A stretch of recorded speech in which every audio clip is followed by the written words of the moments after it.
Needle was Rob, and Bran, and Rickon, her mother and her father, even Sansa. Needle was Winterfell's grey walls, and the laughter of its people. Needle was the summer snows, old Nan's stories, the heart tree with its red leaves and scary face, the warm earthy smell of glass gardens, the sound of the north wind rattling the shutters of her room. Needle was Jon Snow's smile. He used to mess my hair and call me little sister, she remembered, and suddenly there were tears in her eyes. It's a staple of fantasy, and stories in general, to have a revenge quest. Give your main character a traumatic event and a weapon, and from there we can watch as they regain their justice and honor from those who wronged them. But in A Song of Ice and Fire, things rarely work out that easily. Revenge means misery and loneliness for many characters in the story, consuming their lives in their impossible quest for closure. Arya Stark represents this in her journey from a rebellious little girl to a ruthless assassin, slowly losing everything she held close to her, in a deconstruction of the typical revenge hero archetype. Arya had always felt out of place in her childhood, not fitting into the expectations of women in their society. She showed a passion for adventure and danger, while other girls her age were expected to adhere to traditional expectations of noble women. One small detail I like is that when she's learning to sew, they teach her how with her right hand, making her feel clumsy and unskilled while trying to use the needle. This out-of-place feeling is what forms her bond with Jon Snow, with the same shared sentiment that they don't belong where they are now. His parting gift to her is a needle, which would come to represent her and her identity. As she travels down to King's Landing, she keeps this sword as a memory of Jon and Winterfell. Arya blames herself for the death of Micah, after Joffrey orders the Hound to kill him. She gets her first impression of Sandor here, a ruthless killer who only cares for their orders. She begins to harbor resentment for him here, as well as for Sansa. Arya's frustration over Sansa's girlishness and nobility comes to a boiling point here, and they both begin to split apart. Both of their faults are at play in that situation. Sansa's passiveness and Arya's mindless temper are at fault for the situation, yet they can only blame each other. In King's Landing, she feels out of place and homesick, until Syrio Forel begins to teach her swordplay. He is the only one who lets her use her left hand, giving her a way to express her curiosity and adventureness in her training. Here, Needle comes to light as the expression of her identity. She uses it to differentiate herself from the expectations of society that restrict her, but also as a memory of the home she longs to return to. Needle is the most important thing she owns, being her agency and her power. During the Purge of King's Landing, she loses any semblance of comfort she might have had. She is thrust back into chaos, having Syrio hold off the Kingsguard so she can escape. The first person she ever kills is a stable boy who tries to capture her. She is finally given a chance to use the weapon she's been so dedicated to mastering, and it results in the death of a boy.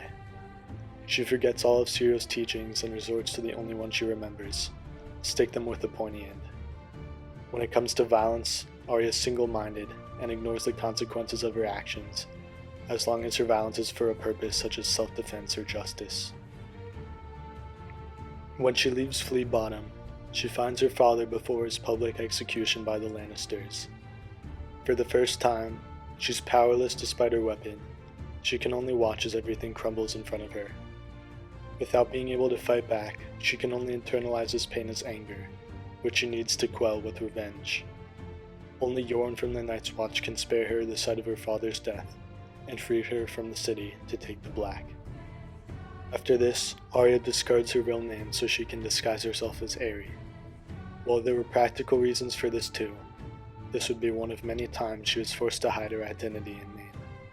It's too painful for her to exist as a Stark now, so the only way she can cope with the tragedy her family has gone through is through disguise, hiding her true self from the world. Her expedition to the Wall doesn't last long though, and only she and a few people can escape after Lannister soldiers attack them. When she is captured by the Mountain, she has Needle taken from her, the only tool she can use to protect herself and take action. After this, she is powerless as her captors drag her to Harrenhal and kill Lamy. Yet again, She can only watch as everything crumbles around her. And after this she starts her prayer, wishing for the death of everyone on her list every night. During her time in Harrenhal, she lacks any control over her life and what happens to the people around her. So the only way she can manage her misery is by praying for the death of those who wronged her. For a long moment there is no sound but the wind and the water and the creak of leaf and limb. And then, far, far off, beyond the godswood and the haunted towers and the immense stone walls of Harrenhal, from somewhere out in the world came the long, lonely howl of a wolf. Goose prickles rose on Arya's skin, and for an instant she felt dizzy. Then, so faintly, it seemed as if she heard her father's voice. When the snows fall and the white winds blow, the lone wolf dies, but the pack survives, he said. But there is no pack, she whispered to the weirwood. Bran and Rickon were dead, the Lannisters had Sansa, and Jon had gone to the wall. I'm not even me now. I'm Nan. You are Arya of Winterfell, daughter of the North.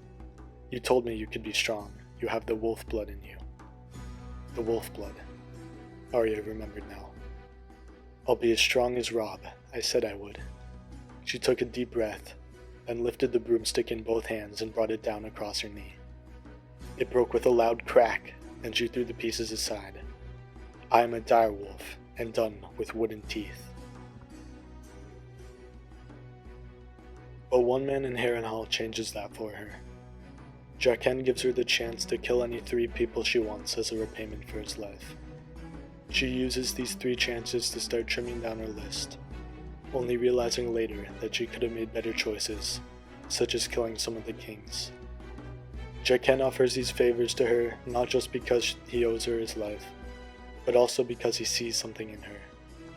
Jaqen, being a faceless man, sees how she's rejected her identity and turned to murder as her only hope, seeing her as a candidate to join the House of Black and White. They work together and break him out of Harrenhal, with Jaqen giving her a coin to set her on her way to become a faceless man. Arya and her friends break out later when the castle's taken by Roose Bolton. While this is going on, Arya's direwolf Nymeria has been forming a pack in the Riverlands as Arya watches through her dreams. Nymeria is searching for the same thing as Arya, a family. With everything that's happened to the Starks, all she can do is try to form some connection with the people she has left, though they can't stay around long. Only Gendry is with her when she is caught by the Brotherhood without banners, while her wolf forms a pack of hundreds. Desperate and alone, her only hope is that she can escape the madness she's trapped in and reunite with her mom and brother. While traveling with the Brotherhood, she would reunite with the Hound. He was part of her prayer, so when given the chance, she will accuse him of Micah's murder and force him into a trial by combat with Beric. But the Hound would prove himself in battle, though he would have a horrifying reaction to being burned. Arya sees here the pitiful man who's been hidden behind his dark past and desire for revenge. He is just as fearful and traumatized as he always was, hiding behind his desire for violence against the man who caused him all that pain. Arya doesn't know it, but Sandor has been down the same road she's on, and is determined to protect her because he sees himself in her.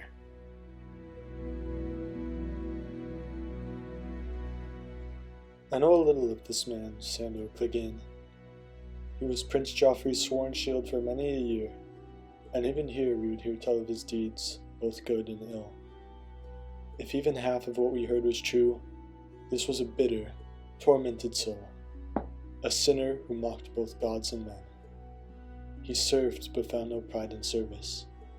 He fought but took no joy in victory. He drank to drown his pain in a sea of wine. He did not love, nor was he loved himself. It was hate that drove him. Though he committed many sins, he never sought forgiveness. Where other men dream of love, or wealth, or glory, this man Sandor Clegane dreamed of slaying his own brother. A sin so terrible it makes me shudder just to speak of it. Yet that was the bread that nourished him, the fuel that kept his fires burning. Ignoble as it was, the hope of seeing his brother's blood upon his blade was all this sad and angry creature lived for. Sandor sees everything about his younger self and Arya, how a dream of vengeance led him down the terrible path of his life, leading him to give up his identity on his pursuit for retribution. He may claim that he only keeps her around for the reward when he turns her back in, but deep inside he does care for her in a way he doesn't express. And he isn't perfect. He hasn't yet given up his quest to kill Gregor, but he can see in both the Stark girls an innocence just like his, and doesn't want to see them end up like him. Yet they arrive at the twins while the Red Wedding is happening, once again only able to watch the carnage from outside. Arya, starving for any memory of home or family, tries to charge into the chaos without a thought for her own life. The Hound stops her and tries to bring her away to the Vale before deciding to bring her into Brynden Tully. Arya now has lost all hope of home, believing she has no family left and that her home has been stolen. All she can do at this point is trim down her prayer, murdering everyone she believed deserved it because it was the only way she could give herself control of the situation. When they stop at an inn, they meet Polliver and the Tickler, two men on Arya's list. When fighting breaks out, she stabs Polliver in the back and repeatedly asks him the questions he asked his torture victims. She finds Needle in this moment, bringing her back to her instincts of revenge, and bringing her further into her descent. From here on out, she'll take matters into her own hands, leaving behind her ideas of family and identity to descend deeper into her madness. Sandor is gravely wounded during the fight, dying slowly as they ride towards the salt pans. Arya has the perfect opportunity to kill him here, yet she doesn't. This moment's an outlier from her usual merciless self, letting a man who was on her list survive despite having no protection from her. It may have been forgiveness because of his actions that saved her, or a desire to see him suffer as much as possible. But either way, she left his fate up to the gods. She seeks out a new home and discards her old identity as she leaves for Braavos. Arya is initiated into the Faceless Men in Braavos, and is required to abandon her identity and personality in order to join. She can get rid of everything else, but she cannot bring herself to get rid of Needle, her only memory of her home and past. Apart from that, she begins to learn the art of assassination. Under her training, she effectively learns to conceal her identity, taking new names and learning to change her face into something new. But the past keeps calling back to her, despite how far she's gone. She secretly dreams of Nymeria, never letting go of her search for family. While she tries to pretend she's no one, she cannot truly get rid of the Stark warging powers, only improving them during her training. She finds Darren after he deserts from the Night's Watch, killing him since she cannot forget the law of Westeros. And when she's punished with blindness since Darren was not a target, she relies on her warging ability again to see. She takes her final name, Mercy, as she becomes an acolyte for the Faceless Men. While she takes higher difficulty targets in this position, she also kills Raft after she discovers he's escaped to Braavos.